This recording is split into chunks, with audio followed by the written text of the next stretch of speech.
umaga po sa bawat isa, purihin ng Panginoon sa panibagong pagkakataon na pinagkaloob po sa atin ng Diyos upang mag-aral ng Kanyang salita. Sa lahat unahin ng Panginoon sa araw na ito, pamamagitan ng sa pag-aaral ng Kanyang salita, pananalangin, at pagkatuto sa Kanyang mga salita. Sa oras na ito, sa ating panimula, awitan po natin ang Panginoon, How Great is Our God.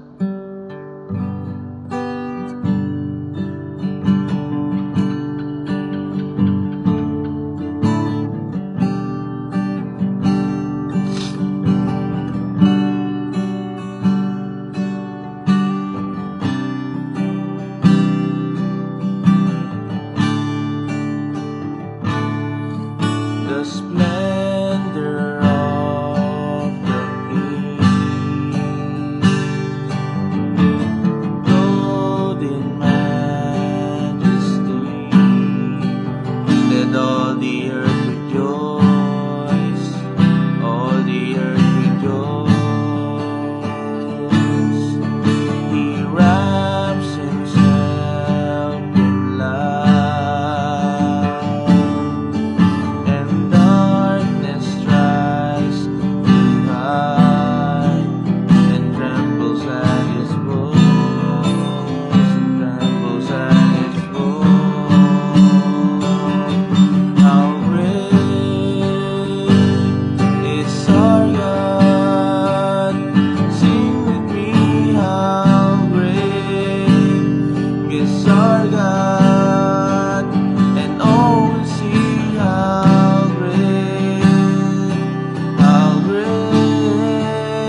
and all will see how great is our God. Hallelujah. Salamat sa inyo.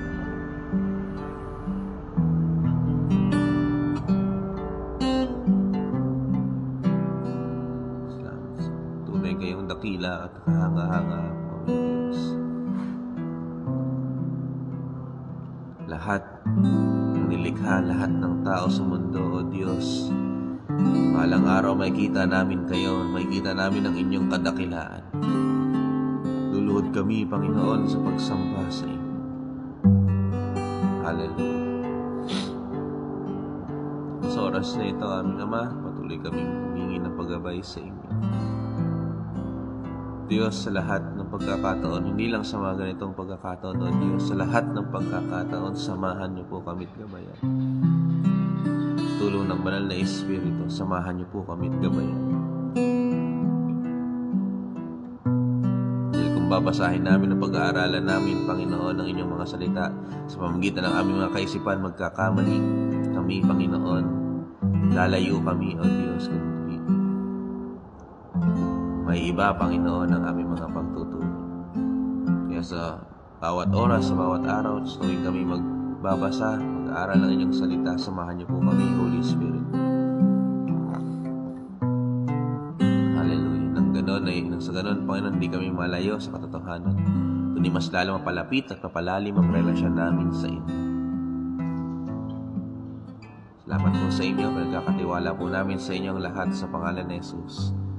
Amen. Hallelujah.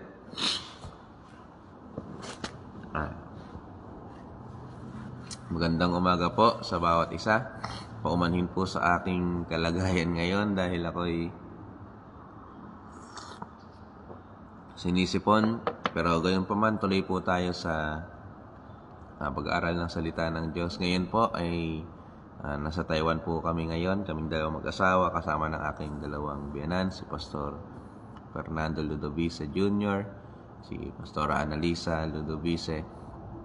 Kami po ngayon ay nagmi-mission ngayon dito sa Taiwan. Silang aking mga biyanan po ay magmi-mission for 2 weeks. At ako naman po at ang aking asawa ay salamat sa Panginoon dahil nag-apply po kami ng 1 month dito. Pero nung kami po ay nasa airport nitong last Monday, nagulat ako dahil pagkakita ko sa aming visa, pinagkalooban kami ng Panginoon ng 2 months. Kaya magre-rebook na lang po kami ng ticket. Sabi rin po ng aking magulang, Pastora Never, na sulitin na po namin dahil malayo-layo na yung susunod na balik ng aking asawa dito sa Taiwan. Kaya for 2 months dito po kami sa Taiwan magmi-mission. Kaya samahan niyo po kami na manalangin at maging pagpapala po sa iba at nawa ang pagkilos ng Panginoon ang laging sumama po sa atin. Salamat sa Diyos. Kaya ngayon po, meron lang po tayong bagay na pag-aaralan, no? O bagay na dapat tayong ma-remind. Baka po kasi nakakalimutan na natin, o para po sa mga bagong palaging na mga bago-bago pa lang nanonood ngayon, nawa ay mensahe ng Panginoon ang makatulong sa atin para malinawan patungkol sa mga limitasyon ng mga Diyos-Diyosan. Limitations of idols or gods, small letter G.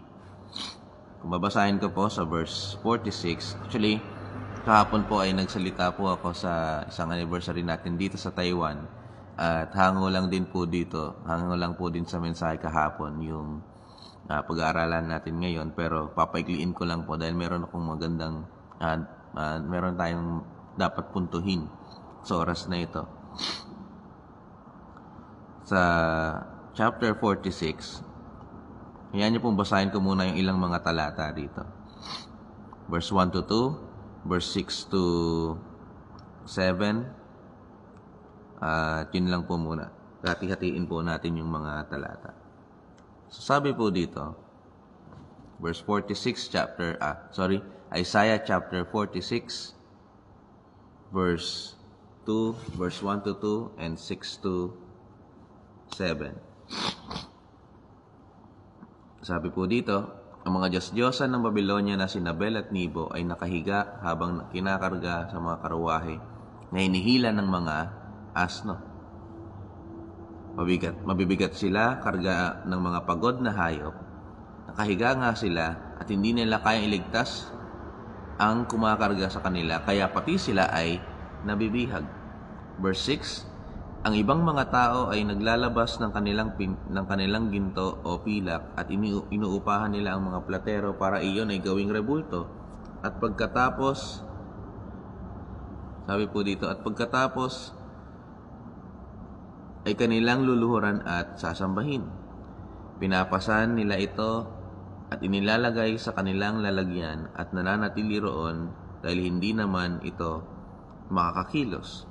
Kung may mananalangin sa kanya, hindi siya makakasagot at hindi makakatulong sa panahon ng kaguluhan. Wait lang po, bubuksan lang po ako.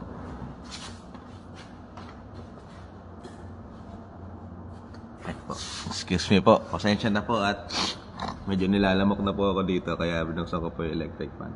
So balik po tayo dito. Nabasa natin sa Isaiah chapter 46 yung mga limitation ng mga Diyos-Diyosan. Iisa-isahin po natin. So, isa sa mga limitasyon dito ng mga Diyos-Diyosan ay, kung mababasa natin sa verse 1 to 2, sila ay binubuhat. Sila ay kinakarga. Pasan-pasan. Alam natin yan. Lalo na sa ating bansa, sa Pilipinas, na merong mga Diyos-Diyosan na pinapasan sa balikat. Meron namang mga Diyos-Diyosan na binubuhat. At sabi dito, na sila ay mabibigat at minsan ay karga ng napapagod na hayop. Minsan hindi karga ng tao, kundi ng mga hayop o ano pa mang mga sasakyan o ano pa mang mga kagamitan para sila ay madala sa isang lugar. Naalala ko, may nagkwento sa akin na para daw true story tungkol sa isang ex na Satan worshipper o kumbaga parang nakita si Satanas. Sabi niya, ang pagkabasa niya daw sa libro, yung trono raw ni Satanas dito sa mundo ay tinra-transport pa ng truck para lang makarating sa isang lugar. At doon uupo raw si Satanas. Ngayon, sa pagkakataong ito, yung mga Diyos-Diyosan ay hindi talaga nakapunta sa isang lugar ng kusa. Na biglang lilipad yung isang rebulto tapos lilipat sa isang lugar. Hindi po ganun yun. Palagi na meron bubuhat sa kanila o magdadala sa kanila from one place to another. Kung hindi man sila bubuhatin, hahaltakin sila ng mga hayop o tao pupunta sa isang lugar. Bukod doon, sabi dito, sa verse 2, nakahiga nga sila at hindi nila kayang ligtas ang kumakarga sa kanila, kaya pati sila ay nabibihag. Kapag dumating ang sakuna, pagdating ng mga sakupan,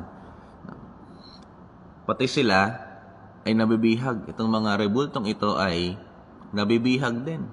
Ranas na ranas ito ng mga Israelita. Bakit? Madalas silang tumakbo sa kanilang mga kanya-kanya mga Diyos-Diyosan. At kapag hahayaan na ng Panginoon na sila ay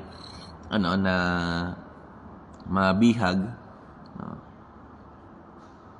nasa captivity ulit, yung pagluhod nila sa Diyos-Diyosan ay walang epekto dahil pati yung mga Diyos-Diyosan nila ay tawag dito, nasasakop din. Hindi sila naliligtas. Kahit yung mga Diyos-Diyosan nila, hindi sila maligtas-ligtas. Bukod doon, kung titignan natin sa verse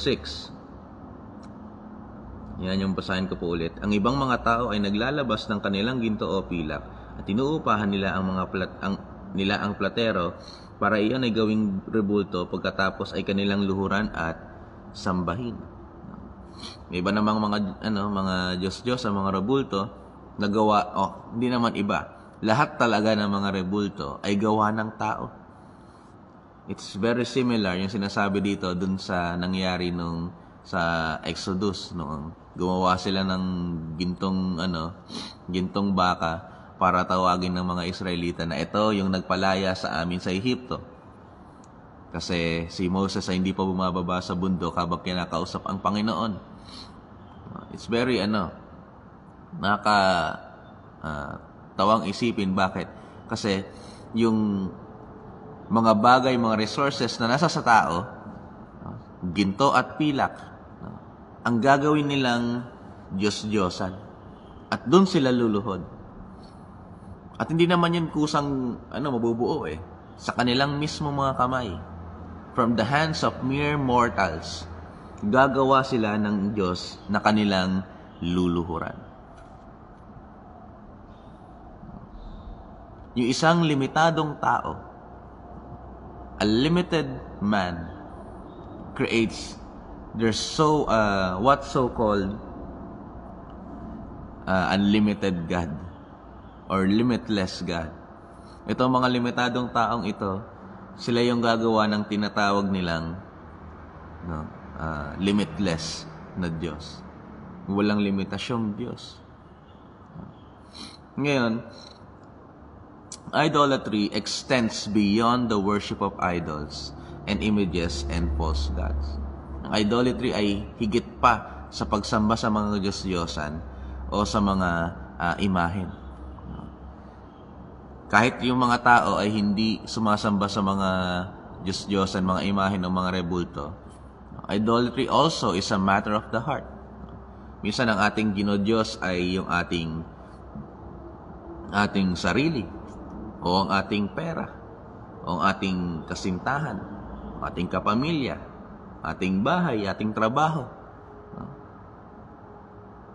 ating kayamanan, ating kaisipan, ating damdamin yung ating kinudiyos. Kasi kung ano man yung sinusunod natin ng higit sa Panginoon, that is idolatry.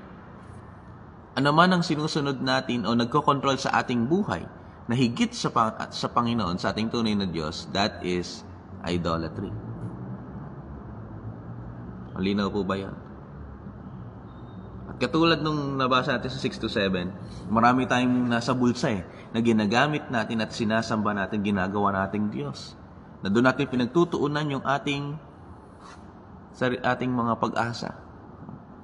At kapag tapos na nating ipunin ang lahat ng yun, luluharan natin, sasambahin natin at sinasabi natin, ito ang aking pag-asa. Ito yung mga katulong sa akin. Pero ang masaklap niyan, may mga bagay tayong dapat maintindihan mga kapatid patungkol sa mga Diyos-Diyosan. Una, false gods must be carried, and they cannot carry themselves. Itong mga Diyos-Diyosan na ito ay kailangan pang buhatin. Hindi nila kayang buhatin yung kanilang sarili. Imbis na tayo yung buhatin ng mga Diyos-Diyosan na ito, tayo pa yung bumubuhat sa kanila. Anong ibig sabihin po nun? Ibig sabihin, wala silang kakayanan. Wala silang kapangyarihan.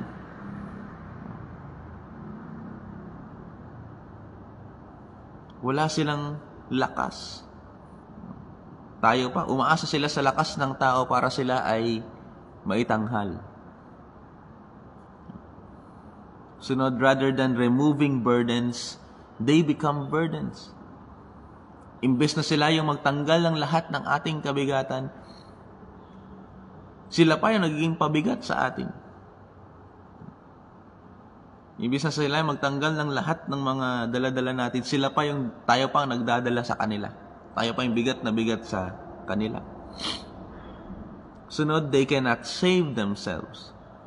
Hindi nila kaya ligtas ang kanilang mga sarili.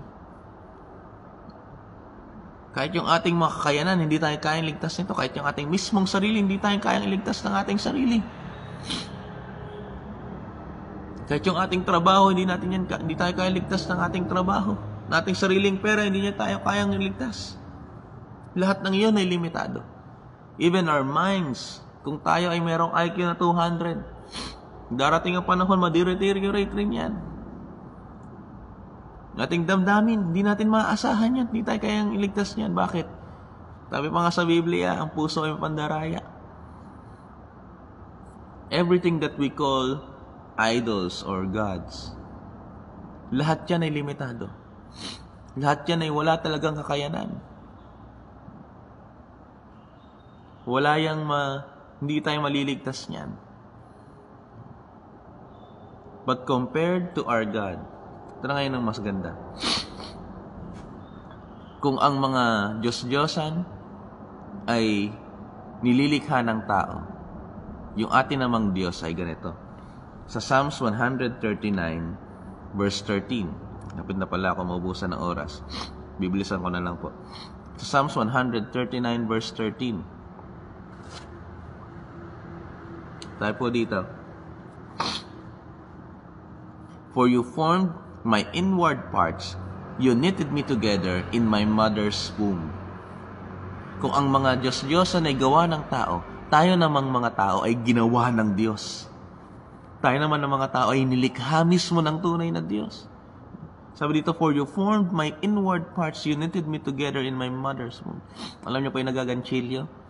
Parang ganun po yun eh. No, na habang ginaganchilyo mo, detalyado, hindi pwedeng mali.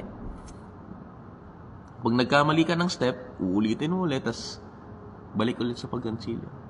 Parang ganun ang ginawa sa atin ng Panginoon sa sinapupunan ng ating mga ina. Ginanchilyo tayo sa loob ng ating sinapupunan. Alam na alam ng Panginoon yung bawat parte hanggang sa magkaroon tayo ng kamay, ng paa, ng ilong, tayo mismo yung nilikha ng Panginoon. And God has no creator. Walang lumikha sa Diyos. Siya na talaga yun. Pero tayong mga tao, tayo yung nilikha ng Panginoon. Yung mga Diyos-Diyosan na niluluhuran ng iba o sinasamba ng iba, sila mismo yung gumagawa. Pero tayong mga anak ng Diyos yung nilikha talaga ng Panginoon. At hindi natin nilikha ang Diyos. Bago pa nga magkaroon ng mundo na kinatatayuan natin, naririyan na ang Panginoon. So God made us. Kumpara dun sa mga Diyos-Diyosan na man-made.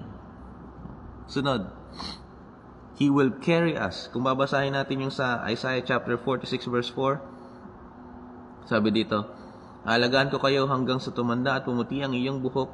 Nilikha ko kayo, kaya kayo'y aalagaan ko, tutulungan ko kayo at ililigtas. So sa English, sabi dun sa English, He will carry you. I will carry you. Bubuhatin tayo ng Panginoon. He will carry us. Kung yung mga Diyos-Diyosan, yung mga idols, tayo mismo yung bumubuhat. Tayo mismo yung nabibigatan. Ang Panginoon, siya yung bubuhat sa atin. Siya yung magpapagaan ng lahat ng daladala natin. Alam niyo ba mga kapatid, yung lahat ng kabigatan ng daladala natin, hindi naman natin yun kailangan buhatin talaga. Hindi natin kailangan buhatin yan ng sobrang tagal. Bakit minsan may mga Kristiyano na pagod at napapagod? Bakit mayroong mga anak ng Diyos na bigla na lang sumusuko? Kasi hindi nila makayang buhatin na ng matagal yung bigat na dala-dala nila. Bakit mayroong mga bigat na bigat sa damdamin? Bakit mayroong mga taong napakatagal ng dala-dala yung problema sa pamilya? Bakit mayroong mga anak ng Diyos mismo na napakatagal dali ng isang problema? At kapag sila'y bigat na, nanghihina na sila at di nila kinakaya, yung sumusuko na sila. Minsan na ako nakapagbuhat ng isang kabang bigas, 50 kilos.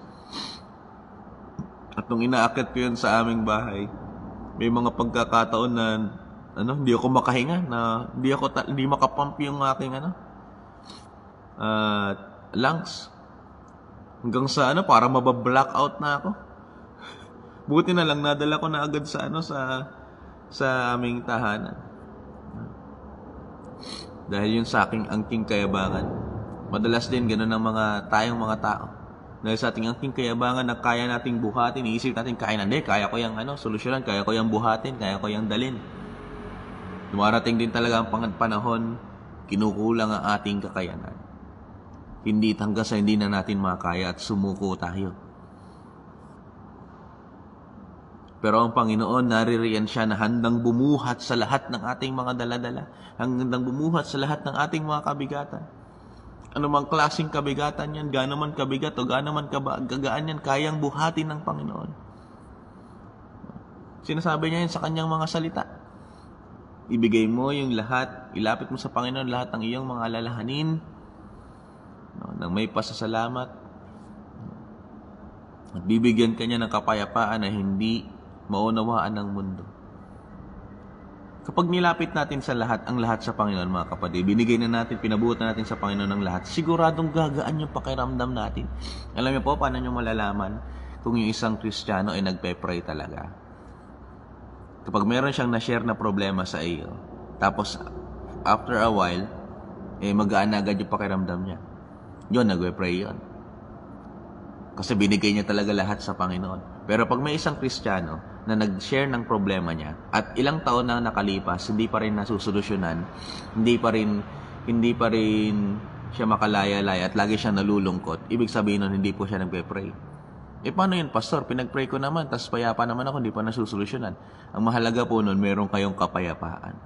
Kahit hindi pa nabibigyan ng tugon, payapa kayo. Pero yung mga hindi nagpe-pray, kahit gaano katagal ng sinasabihan na manalangin, magtiwala sa Panginoon, kapag hindi siya talaga nagpe-pray at hindi talaga sinusuko lahat sa Panginoon, mabibigat at mabibigatan pa rin yan hanggang sa sumuko na.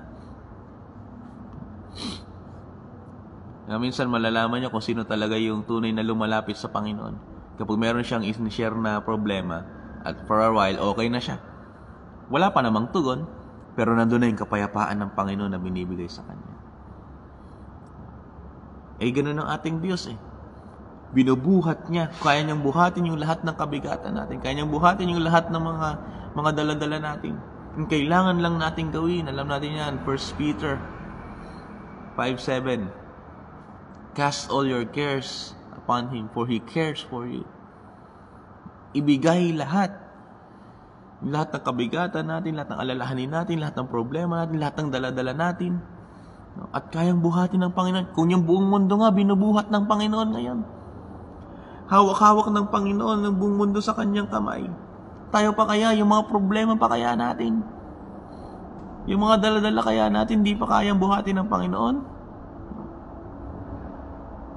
Kapag ako'y merong dala-dala na mga kabigatan sa church at mga burdens, bukod sa nagpe-pray ako, inaalala ko din yung ating tagapanguna, Pastor Joseph Masaredo. Pag naalala ko Pastor Joseph Masaredo, inisip ko, ito nga ang aking tito, Pastor Joseph. Ilang church yan, hawak niya buong Door of Faith. Paano siya nakakatagal? Minsan tayo, isang church, 4 na church. Hirap na, sumusuko na. Kaya pinapaalala sa akin ng Panginoon, kung siya nga, tinataguyod ko, ikaw pa kaya? Isa lang din naman naging solusyon ng Pastor Joseph. Sa tuwing may kabigatan, binibigay lang din lahat sa Panginoon. Pinagkakatiwala lahat sa Panginoon. Kaya kung anumang kabigatan ang dala natin, magaan man o mabigat, tungkol man sa damdamin, sa kaisipan, sa pamilya, o mismong problema ng iba. Problema sa trabaho, problema sa pera, problema sa church. Ibigay natin lahat sa Panginoon. Hayaan natin ang Panginoon, Lord, kayo po ang magdala. O mismo ang hilingin na lang natin sa Panginoon, buhatin ng ating buong buhay. Alam niyo po, isang bata na, kunyari, daralaan sa madilim na libis, kaya sa nakatakot na lugar. Anong gagawin ng bata doon sa kanyang tatay? Daddy, pabuhat po. Daddy, karga. At yung ama naman ay bubuhatin yung kanyang anak. At kapag buhat na siya ng kanyang ama, hindi na yun makaramdam ng pagkatakot, hindi na yun makaramdam ng pag-aalala kasi safe na siya dun sa bisig ng kanyang magulang. Dapat ganun din ang prayer natin sa Panginoon. Panginoon, buhatin niyo na po ako, hindi ko na po kaya. Panginoon, kunin niyo po ako, hindi ko na po kayang buhatin ito.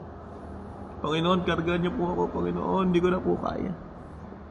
At gano'n naman ang kamay ng Panginoon, bubuhatin niya tayo. Iko-cover niya tayo sa kanyang mga bisig. And in His arms, you're safe.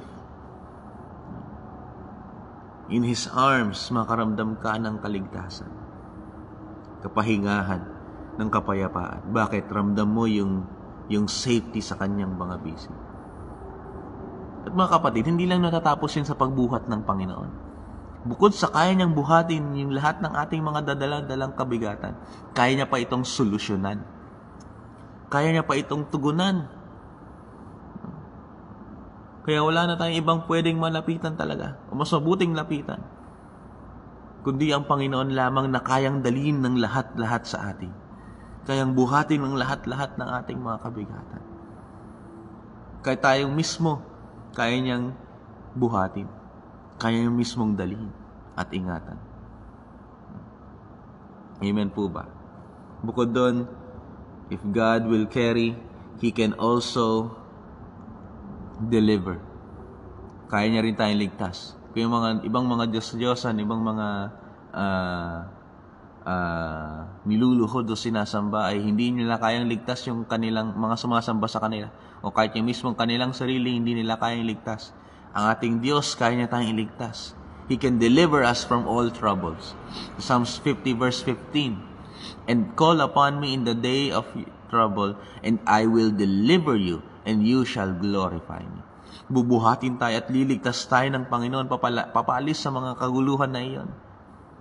Ibang mga Diyos-Diyos ang niluluhuran, pag lumapit tayo sa kanila, hindi sila magsasalita. Ang Panginoon, bukod sa tutugunan niya yung lahat ng mga panawagan natin, ililigtas niya tayo sa lahat ng mga iyon. Ililigtas tayo sa lahat ng mga sa mga kaguluhan na iyon. Excuse me. Kaya may kita po natin mga kapatid yung limitation ng lahat ng mga Diyos-Diyosan. And now we can see that our God is limitless. Yung mga Diyos-Diyosan, reviewin lang natin ng onte, yung mga Diyos-Diyosan, binubuhat at nagpapabigat. Ang Panginoon, siya yung mismong bubuhat sa atin na siya mag-aalis ng lahat ng kabigatan natin. Kung yung mga Diyos-Diyosan ay nilikha ng mga tao, ang tayo naman, ang mga tao ay nilikha ng Panginoon at mas kilala nila tayo. Mas kilala tayo ng Panginoon. Kung ang mga Diyos-Diyosan ay hindi kayang ligtas ang kanilang mga sarili. At tayo pa mismo ay kasama nilang nabibihag. Ang Panginoon, kaya tayong iligtas ng Panginoon sa lahat ng mga kaguluhan. Ano mang mga sitwasyon, kaya tayong ligtas ng Panginoon. Dahil siya ay may kapangyarihan. Kaya mga kapatid, wala nang ibang mas dapat pang paglingkuran at sambahin kundi ang tanging Diyos lamang. Ang tunay na Diyos lamang. Katulad ng sinasabi dito sa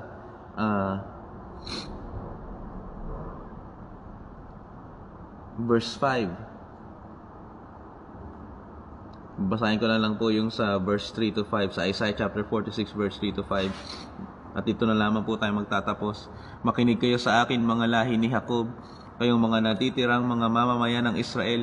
Inalagaan ko kayo nang kayo'y ipinanganak. Inalagaan na tayo ng Panginoon nung pinanganak na tayo. Aalagaan ko kayo hanggang sa tumanda at pumuti ang iyong buhok. Hanggang sa tumanda at umidad tayo. Hanggang sa malagutan tayo ng hininga. Hanggang sa makapunta tayo sa piling ng Panginoon. Ay naalagaan tayo ng Panginoon. Nilikha ko kayo, kaya kayo'y aalagaan ko. Tutulungan ko kayo at ililigtas. Verse 5, kanino nyo ako maihahalin tulad? Mayroon bang katulad ko? Kanino ba natin may tutulad ng Panginoon? Sino bang tatalo at papantay sa Kanya? Wala. Kaya ambis na tumingin tayo sa ibang mga Diyos-Diyosan o kahit sa mismong ating mga sarili, kahit tumingin tayo sa ating imbis na tumingin tayo sa ating mga kakayanan, sa ating mga resources, sa ating mga kayamanan, tignan natin yung mismo naglikha sa atin. Yung siyang pwedeng tumulong sa atin. Siya may kakayanan para itaguyod tayo. Siya may kakayanan para pagtagumpayin tayo ang ating tunay na Diyos. Amen? Hallelujah. Salamat sa Panginoon. Hallelujah.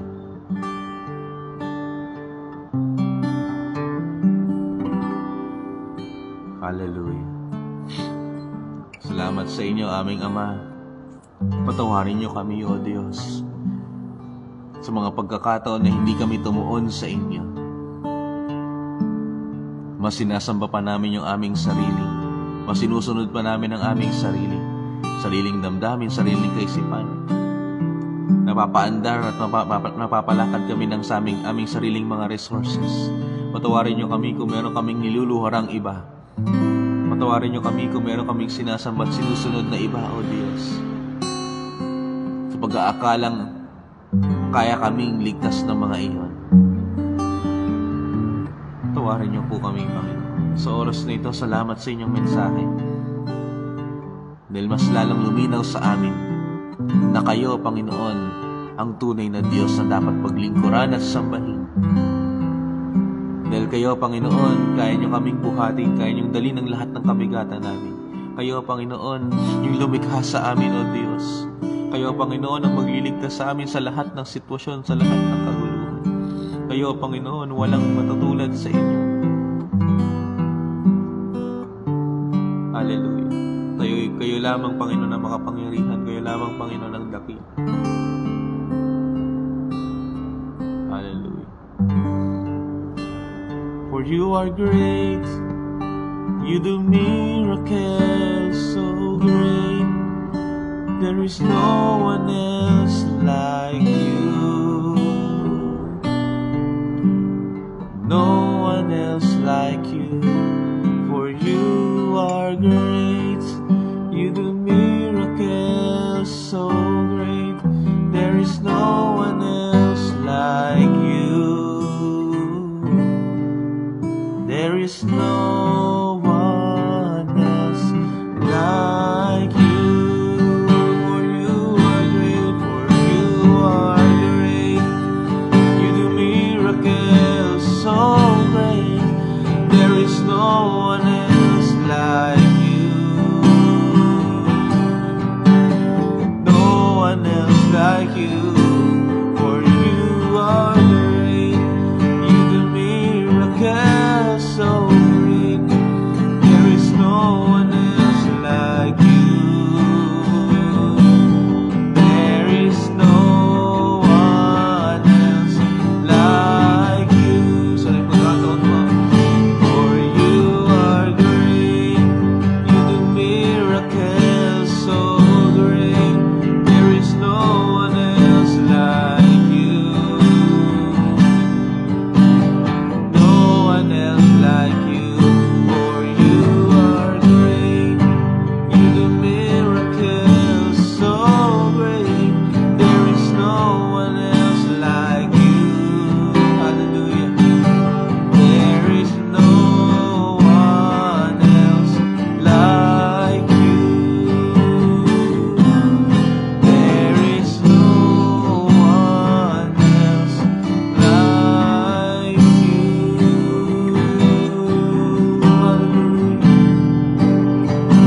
Wala kayong katulad, Panginoon. You are great. Hallelujah.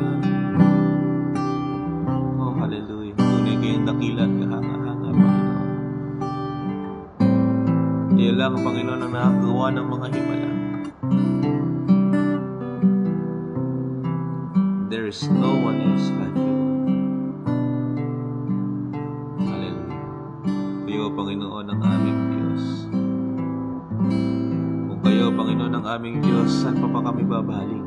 Meron pa bang mga Diyos na dapat naming sambahin? Meron pa bang mga Diyos na dapat naming luhuran?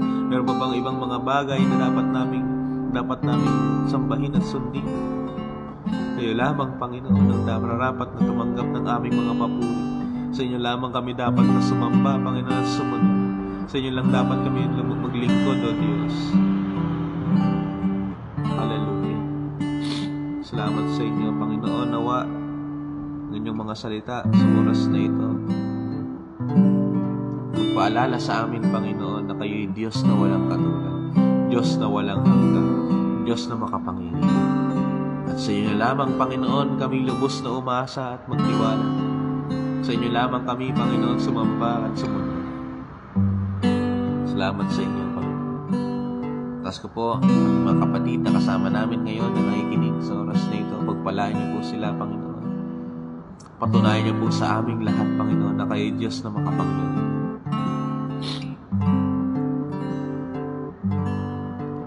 Hallelujah. Salamat po sa inyo, O Diyos. Pinupuri po namin kayo, sasalamatan sa pangalan ni Jesus. Amen. Hallelujah. Purihin po ang Panginoon. God bless po sa bawat isa. Muli, ako po ay papasalamat sa lahat ng mga nananalangin sa amin at patuloy niyo po kami panalangin dahil 2 months po kami dito sa Taiwan na magmimisyon.